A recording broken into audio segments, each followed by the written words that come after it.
Some of the most challenging characterization family questions are the ones that use descriptive language in the choices. These choices don't actually include any of the specific content for the stimulus, but instead refer to that content in broad general terms. You're most likely to see this particular trickster show up in roll, describe, and flaw questions. When this happens, we have to make sure we can match the general language to the specific ideas from the stimulus.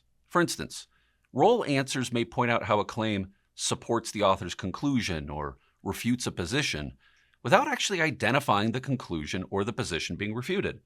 We want to make sure we can identify those pieces and that the choices are referring to them correctly.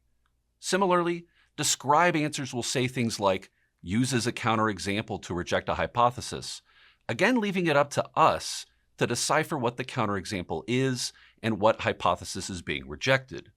This all seems pretty natural for roll and describe questions, but vague language can be particularly frustrating when used on flaw questions.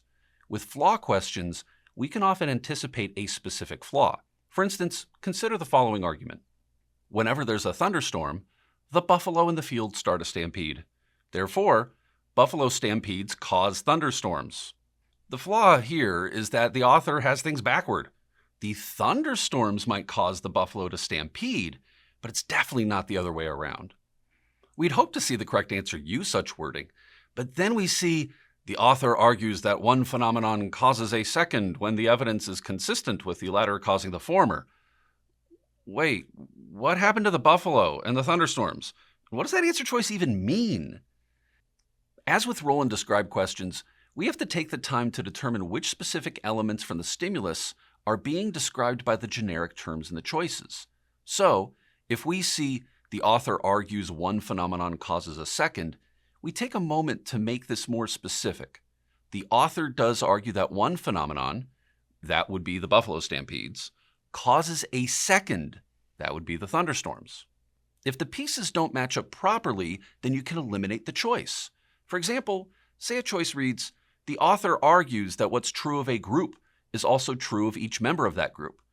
You could say that the author is arguing about a group of buffalo, but the author makes no argument about each individual buffalo in that group. This doesn't match the author's logic, and we can happily get rid of it. So, even if the answer choices are more vague than your grandma sharing her secret recipe, if we stay focused on what the argument says, we can get to the correct answer.